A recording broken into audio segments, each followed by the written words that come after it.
the brief. Today, we have a very powerful subject, and it's one that many people are not talking about. And if they are, they're not talking about in the capacity in which I think they should.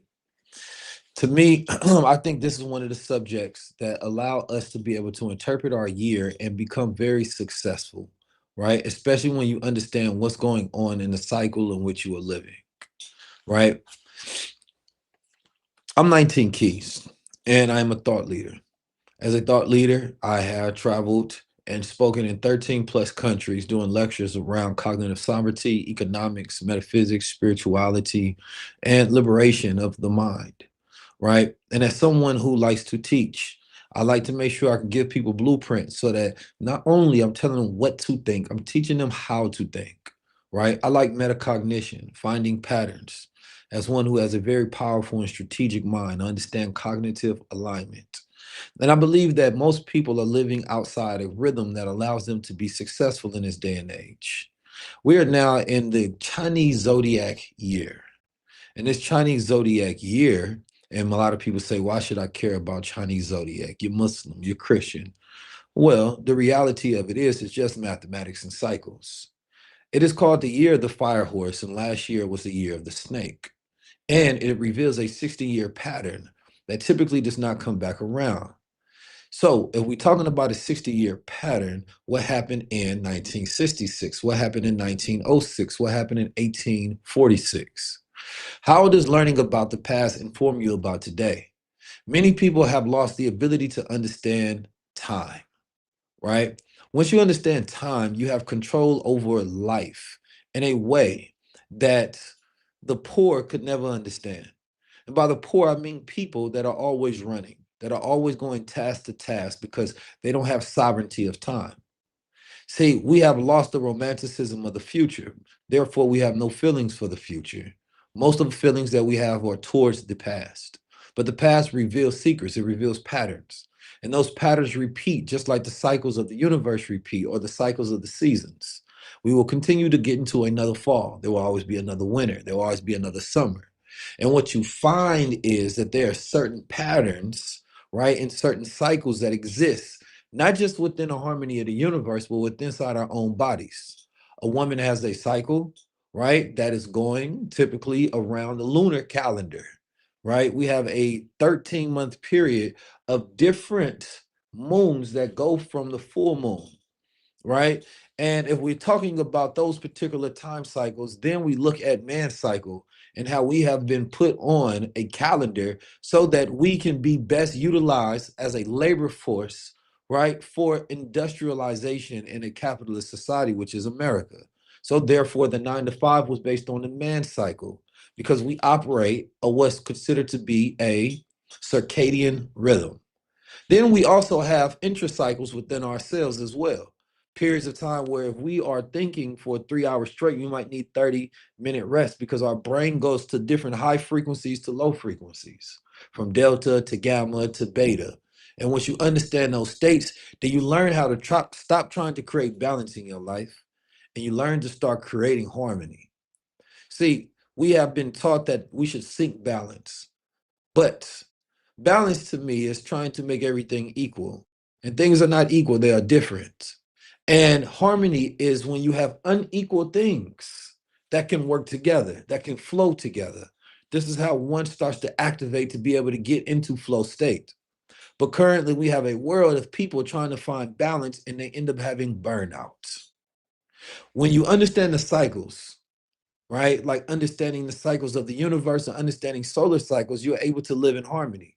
You understand that every period of time won't be the same, right? If you understand financial cycles, then you understand that there are cycles in which things have booms, cycles, then they have busts, and then they have a reset and repeat. You understand that the darkness comes light because typically when a society goes through darkness, there's a renaissance period, and renaissance means rebirth. So if we understand that, then we have to start thinking about at what point of the cycle are we currently in?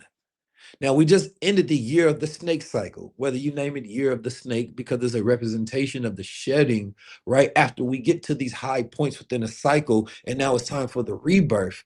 Then we start talking about the fire horse, and the horse is a representation of motion and energy.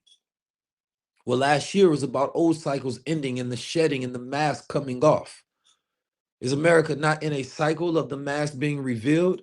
Today, we seen Hugh Hefner's wife talking about his black book of secrets. We learned about the dark files of Epstein, and a multitude of other things are coming to the light in the forefront and bringing awareness to the people. America's mask has been ripped off, and now you have to deal with things as they are. But that means that the old world or the old cycles and institutions are no longer sustainable. That means that your old self is no longer sustainable. There's a model in which they use to track uncertainty in the world. And currently, we found that it is at the highest height right now, right? That most people are completely uncertain about the future. They don't know what it will be. And uncertainty is a very dangerous thing. Without that clarity, people do not know how to move forward. See, when the files drop, people went into different emotional cycles. Those cycles can be a myriad of anger, disgust, shock, awe, fear, right? And one of the things, it gets to a point where people start to withdraw from society. And that withdrawal comes from cynicism, because it's this type of hope that we've had that we've been burnt out. We tried a thing, it did not work, and now we are cynical that it could ever work. And because the stories and narratives that are in our head about the past are typically based on martyrism or victimization, that we've become very cynical about the possibility of anything happening that will liberate us. So anytime there is a leader or somebody who looks similar to a leader that brings us hope, we're already burnt out, because we say, we've seen this before and it didn't work. We say you want to build something like a Black Wall Street, but Black Wall Street burned down. But that cynicism is not tied to truth, because although Black Wall Street did get burnt down, it was built back up. The people at that time were not cynical in the possibilities of the future. They romanticized the future. And romanticism, if you think about it and you go into history, was a movement that was trying to get people out of this repressed thinking of just logic, cold logic, right? What's considered to be what they call cold cognition. You grow up in these spaces of environment, consistent competition for resources. Isn't that like social media today? A cold environment of analytics and numbers and comments as metrics. No real depth, no popularity. I mean, just popularity, but nobody really cares about impact and meaning, right? There's no emotion to it, no feeling, no connection, right? And this is creating a full burnout society. And now people are at the loneliest that they've ever been. Now something has to give. See, even systems create pressure release valves.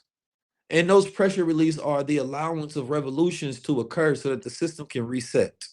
Similar in the movie Matrix, where Neo was a code that was created so that they can try to create a world to where they can control humans. This is the same thing that we're dealing with today. So if you're studying the cycles, then you know that cycles represent what's called in Greek kairos. Kairos meaning opportune time. Similar to a farmer, right? When I sat down with the president of the Black Farmers Association, we had a very powerful conversation. We were in Virginia, right? And if you know the history of Virginia, right? And then you know about the Renaissance that happened in Virginia, but I'll get to that in a second. But he said something. He said that if I don't plant, I think he was talking about soy at the time or something. And he said, if I don't plant it during a certain time, then I miss the window and I have to wait for the next cycle. And see, often as a people, we think about time, right? And we try to say that we are not a people of linear time. That this was a construct that was created, right, by those who are the Caucasoids, the Europeans, right? Because they have a more of a cold cognition. And because you're in a constant state of uncertainty, you have to think about the future all the time because you never know. Doesn't allow you to have a chill, relax, and be in warmth and calmness. Now, when I went to Uganda and I had to sit down with the president, a lot of people didn't like the fact I had to sit down with Museveni, but this is how I learned, right? He said something that was very important. And this is something that was a part of my observation sphere as well. I seen that this place was a land of abundance, one of the most fertile soils on the planet Earth, right? Right next to the equator. That means that they can actually have two seasons. So you crossing the equator where there's a magnetic shift on one side, there's a different season on another side. But that also being close to the sun, and it condenses the energy within the cellular structure of the food, making it more mineralized, making it more nutritious. And it also, of course, is basically from a volcano happening in that ash, going deep down in the ground, and shooting all those minerals up in the air and coming down back on the ground. And now you have this fertile soil, this soil that has all the nutrients and minerals in it. And you can grow almost anything on the planet, to the point if you spit on the ground, you probably create a clone. And he said, it is impossible to starve in my country. And he wasn't talking about food infrastructure and things of that nature. He was talking about nature providing. That nature has provided so much, right? We went to Crater Lake, that we just walked around the lake, and you see bananas. You see all these different herbs growing, and we had a guide, and he was giving us a breakdown on how they utilize these different fruits to create these different recipes, from liquor, right, to plantains. And it was so much food everywhere, the most beautiful country I've ever seen from a natural landscape perspective, that he said it is impossible to starve. And that means that even a fool can survive. So you have to imagine some of the greatest weather on the planet Earth. They live in harmony with the animals. They don't put them in cages and make them pets. They have a relationship with nature. You just walk down the street and you're going to see cows everywhere. You're going to see monkeys jumping from trees. Nobody's bothering them. They're all living in harmony. More birds than probably anywhere on the planet Earth. Falcons and hawks and birds I could not even name, that I don't know where they come from, but there they are. A land of abundance and plentiful. Now imagine living in that, growing up in that, where you don't have to work to eat. Everything becomes optional. It's warm outside. The weather's not that bad. So even shelter in nature, right, is livable. So this has you growing up in a warm space, warm cognition. So you are focused on just the cycles and the seasons, when things replenish, when they come back. That's what you're focused on. You live life by cycles or events. Time is not a construct in which you utilize to run your life, because you don't have to be stuck by schedules, because nature provides. And human beings have always operated off harmony cycles. All melanated peoples have done this because this allowed them to thrive. When nature provides, then you know how to provide for people, then you can create systems that operate within a cyclical nature as well. So the only things that matter is events. That creates connection between people. Past events specifically represent the present and the future. So in America, it's different. There's something called fiduciary duty. Fiduciary duty is essentially like the CEO has a duty to the shareholders, right? Those who are investing and buying into his company, that he has to consistently make profit and only do the things that is the most profitable to the shareholders, meaning that he has to always make money. He has to always make money, and he has to essentially put money first. And if there's something that he can do to make more money, then he must do it, and or must disclose that to shareholders, because they're only investing for the sole purpose to make money. When this comes in and capitalists creates a system of never-ending greed, so that means that there is never enough. It is an insatiable appetite. That men nowadays are working and don't know why they're working.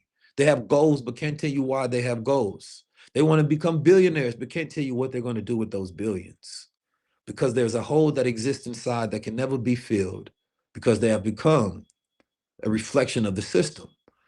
Therefore, there can be no peace in America, because the peace will always be stirred by the competition.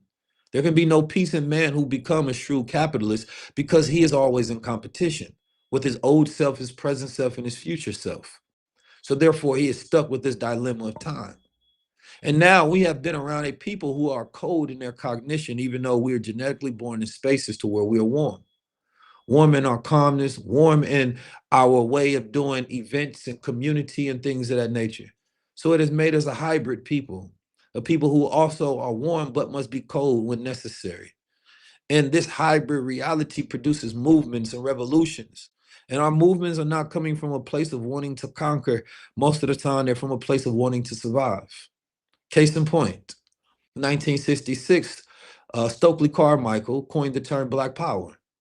Today, in 2026, the man who coined the term African American, Jesse Jackson, died today. A representation of an old cycle dying out. But in 1966, why did he say Black Power? It was not the same as white power. That Black nationalism cannot be compared to white nationalism, not in that same comparison. No, because it was a movement of love and resistance. Well, resistance against what? If there was not an opposing force, there would be nothing to resist. But we could not even have the decent human rights.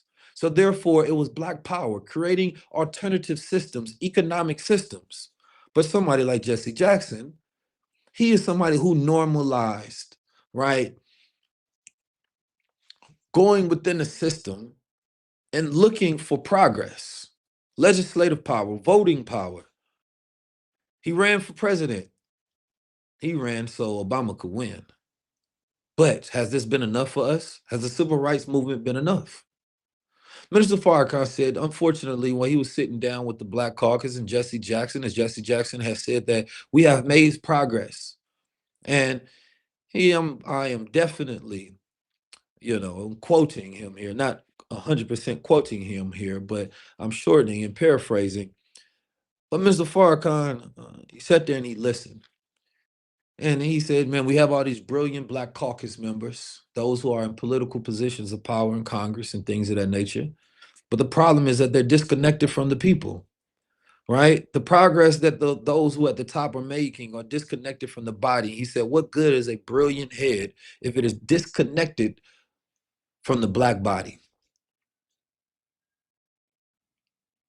We started to look at progress as what progress we can make in their system by their rules, playing by their books, things that they allowed, right? And it took on an extreme integrationalist mentality.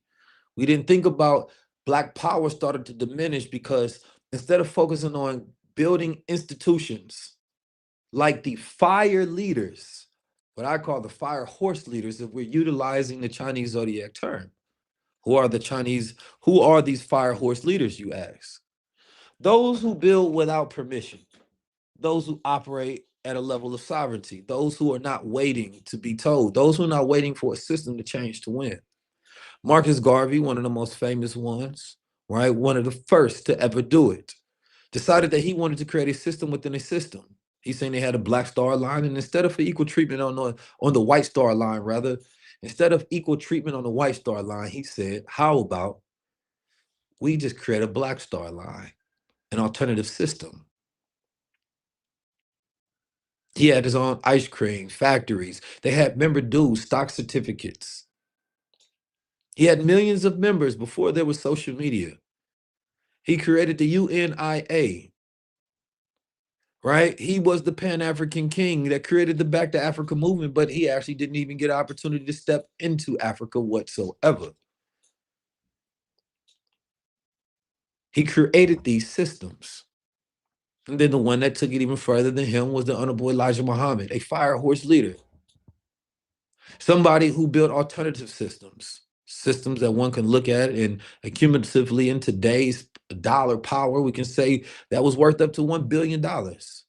Land, schools, institutions, bakeries, farms, import, export, planes, colleges, barbershops, restaurants, land ownership, media.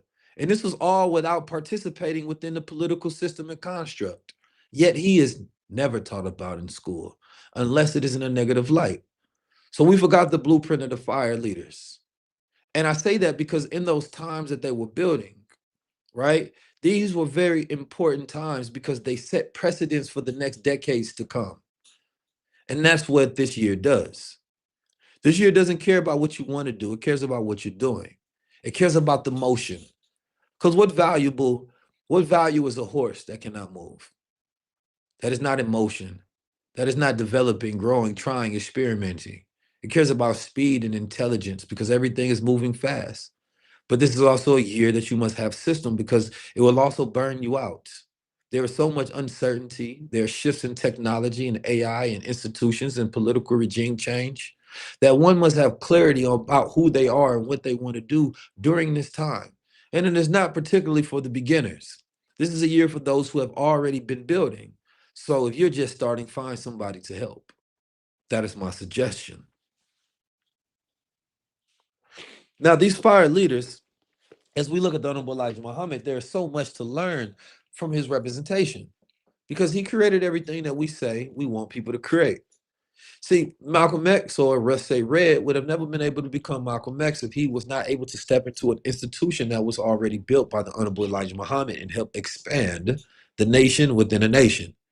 He is, in fact, the only one that has left a full literary works and books that allow you to reproduce the results that he was able to have within the men that were learning what he was teaching.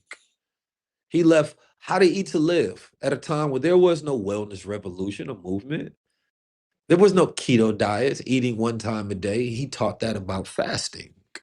He told you what foods to eat, what foods not to eat. Dr. Sebi was an FOI at one point in time and said that he sat across from the Honorable Elijah Muhammad at his dinner table, and he said that this was the only Black leader who cared about our health. He also broke down astronomy. He broke down economics. He broke down metaphysics. He broke down community building. He had so many different templates, frameworks, and information that he broke down that was full and complete that one can go through, similar to going through a college course and getting not college course, but getting a college education and getting a master's degree. But he only had a third grade education. See, the boule are those who get college degrees, right? Those who join the fraternities. And I don't have a problem with people in fraternities, nor do I definitely not have a problem with people getting their education. But what happened is that we start to exalt these people as if they are the only ones who know what they're doing or talking about. And often that's because they're learning from who? Well, these Black HBCUs are not even named by us or after us. Who controls the flow of information? Because we know when things become too radical, rebellious, revolutionary, organized, and powerful, that they start to increase surveillance. They start create counter movements to destroy them. So if we're talking about the cycles, and this was 1966, the cycle of Black power, to me, it is a representation that this is a cycle that we must bring back.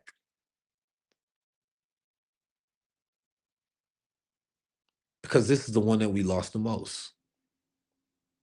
The Civil Rights era took over. And now mostly history is taught from that being the center. Because we have decided that the most important progress that has been made in this country are the ones that have been made within the system, not those who are building alternative systems.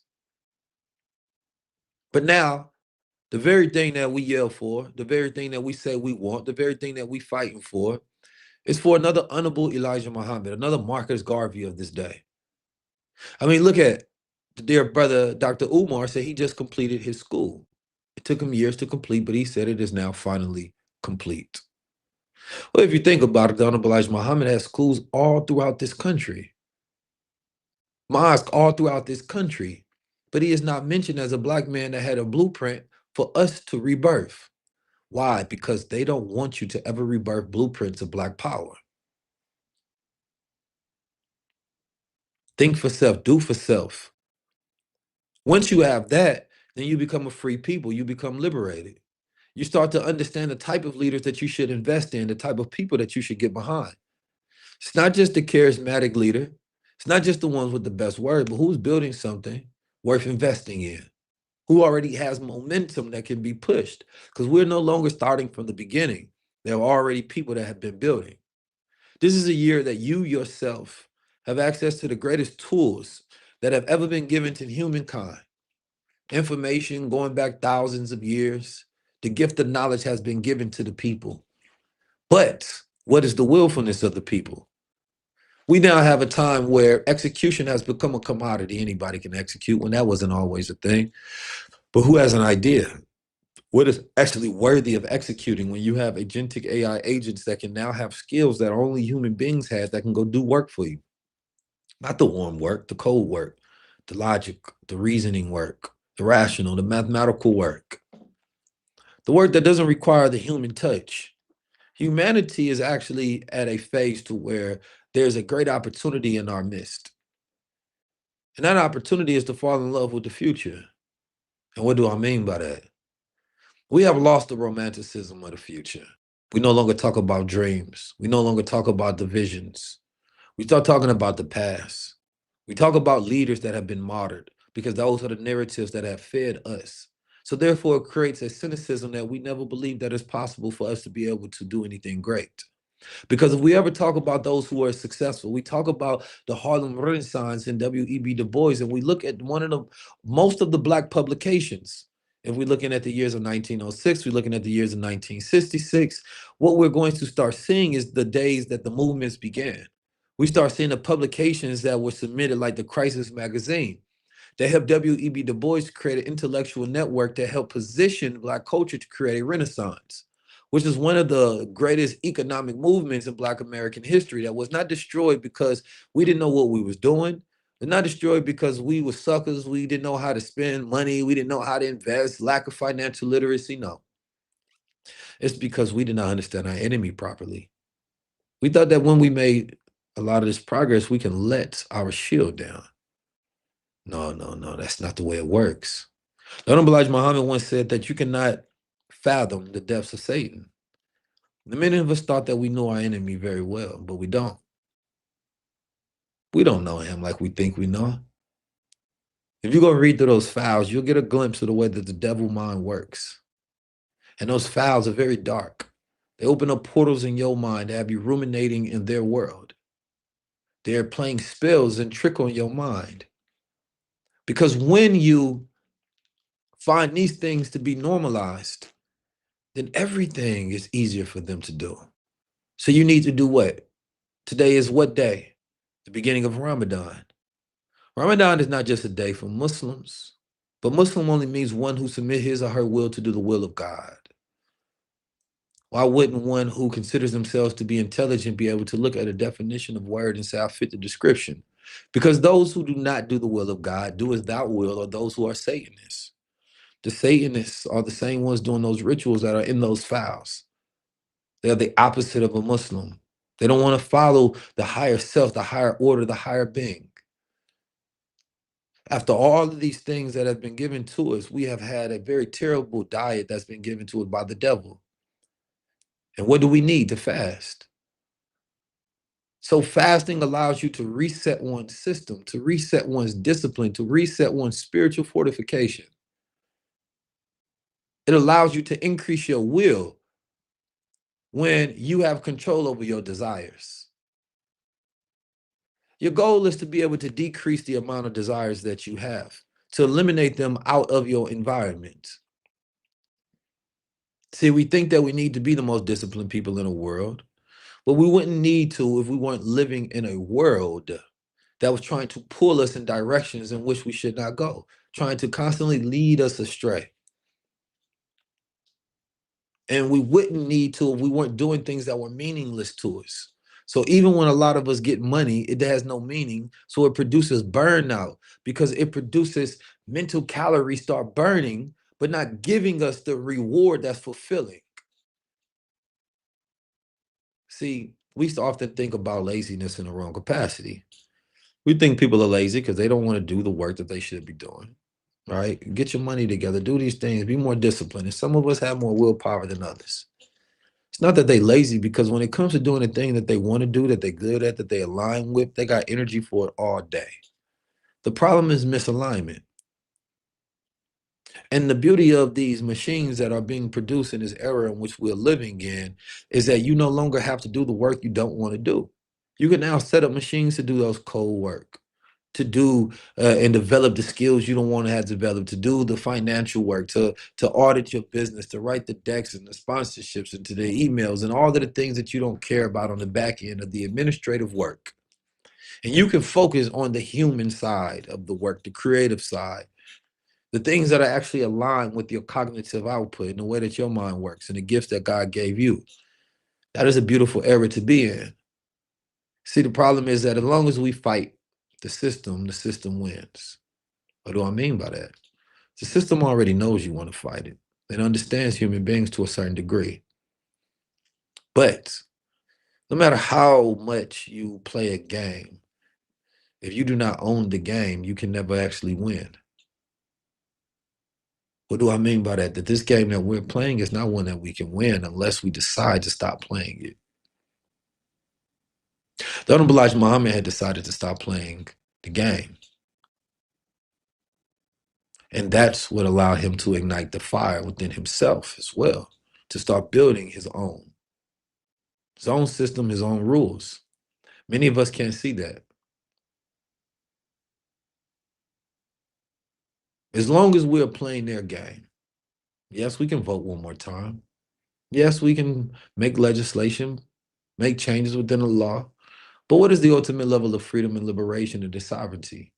It is not having peace. You don't want peace until you have liberation, until you are able to control your reality. They want to keep us frustrated and tired, that we give up and stop thinking that these things are possible, that we exist in a land of cynicism. And all they have to do is give us a little bit more hope in the terms of Black excellence. Oh, well, you won this. Oh, but we gave you this Super Bowl. Oh, but look who got the Oscar. Look who got the Grammy. Look what bill just passed. Look who just made it into government. All the while, they continue to run the game. All they're doing is moving the pieces that are necessary to keep the people in control. So, what do people typically seek during these times? Right? Typically, people start looking at their own individual protection. How do I protect myself? Because they believe that the social contract in which they have with this government is not worth anything. That this government was supposed to do its job to provide freedom, justice, and equality, and they don't feel that whatsoever. They feel injustice, inequality. So you say, I will protect myself. So individualism becomes even more into a even hyper individualized state of saying, I'm just going to do for myself, look out for myself. I ain't worried about no one else. Then the other one is looking at charismatic movements. Which ones are the most appealing, meaningful, and aligned with me? You have to be careful with that because you have to make sure, number one, that you can vet these things, right? And that they have value into the future, because I know that when you are looking for something, you can be led in the wrong direction. So focus on centering yourself. And then the third is alternative systems. How about we just build our own world, our own cities, platforms, ways of doing things? That to me resonates very well, which is why we're building out everything that we're building now. That's why the Zion platform just got a beautiful upgrade. It's about us having our own spaces to build. That's why we built our own alternative media, because I didn't like what I seen out there. There was no representation of the archetype in which I represent. So I said, let me build it. Let me produce it. Let me put it out there in the world. I didn't see anybody touring the world teaching the diaspora and connecting the dots. So we built that. And we have many more things that we are building and continue to build. And if you're thinking about this cycle and you're thinking about where do you fit, it is a very good question to have. But in order to answer that, you're going to need to fast. Disconnect from this world to reconnect with yourself. Get rid of all of the external output to get back to the internal self, right? That God within. Right now, we are a people who have lost so much power and gifts because our mind is so low and what's considered to be the mud. Our lower conscious left brain is consistently activated, spiritually depleted, almost don't have enough fuel for tomorrow. And so we must go back within ourselves. We must pray. We must meditate. The beautiful thing that Muslims do is that they align themselves with the sun salutations. As the sun moves throughout the sky, you move your body, you cleanse yourself, you do ablution, you wash your hands, your eyes, all of those things, your ankles, your feet, and then you pray. Now, whoever you pray to, that's up to you. But that prayer is an alignment, and it's alignment with the mass group of people with what? Intention. An intention for a reset. The world that we're going in, you're going to need a lot of spiritual power for. Your own personal spiritual power, but also a mass connection, a group with other people. So whether you're Muslim, Christian, atheist, spiritualist, whatever you go by and or claim, there's a benefit in what you can receive, because even Jesus fasted what, for 40 days and 40 nights. Fasting is prescribed for the righteous. Let go of this world and build your own. This is a cycle that we're all in. Learn to live within cosmic order. Learn to operate within true time. That 60-year cycle is a representation of that number 60. 60 seconds, 60 minutes. Break that down to 120. That 120 go to 12, square that, you get 144,000. The chosen people know how to live based on real time.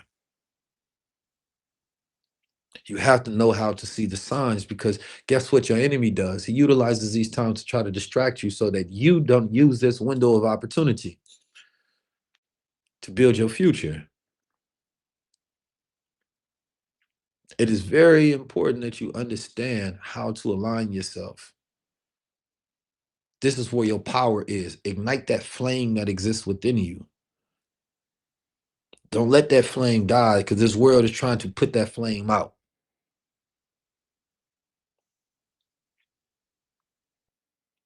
Have clarity in today, no matter how long it takes. Disconnect from the world and start taking a walk.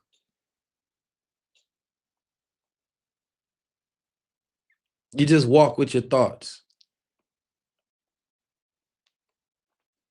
because they're trying to keep you so busy you don't know what to think, so therefore they can guide you in any which way, distracting you with ultimate hits of dopamine over and over, looping you, disconnecting you from the present. And if they disconnect you from the present, then they disconnect you from your future, because in the present is where you think of possibilities, you dream of possibilities, you build the possibilities that become the future.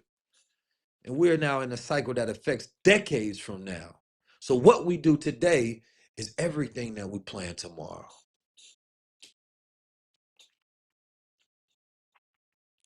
Do your own studying. Find out what this time means to you and build on it, and find people to build with. We built out Zion. I would love for all of you all to join us so that we can build alternative systems that we can be liberated in.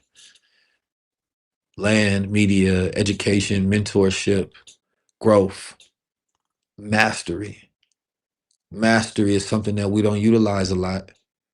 Mastery is something that human beings have forgotten all about, because we got used to being passed with grades, age-based measurements. Oh, you're old enough. As long as you didn't get an F, that's enough to push you to the next grade. What happened to mastery base? Where you develop the skill until you have a mastery of it.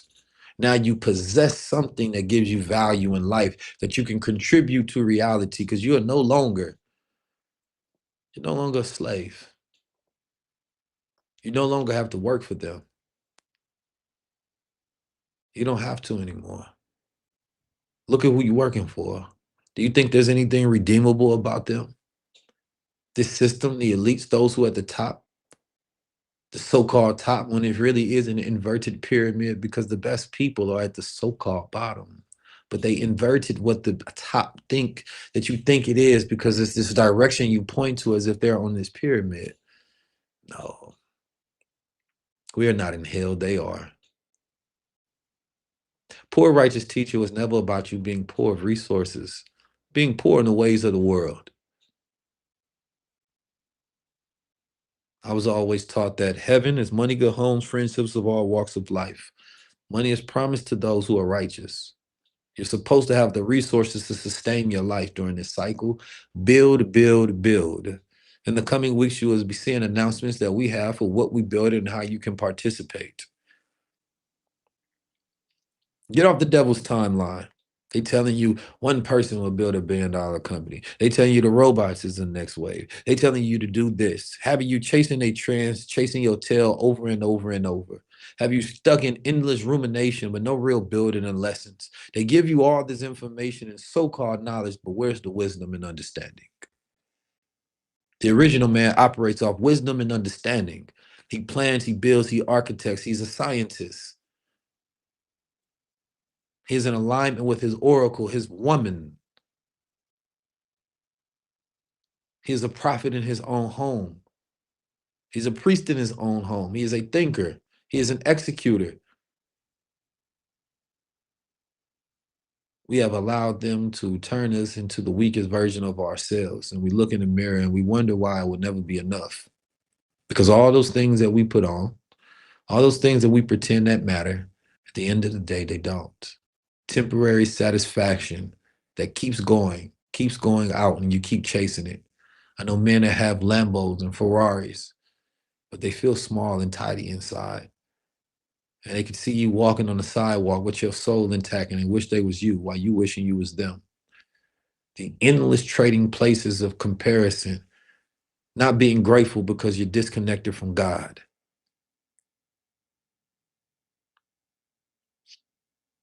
This is the cycle to build. No crying, no narratives of only martyrs, but builders. No victimhood, because the way you stop being a victim is stop being a fighter.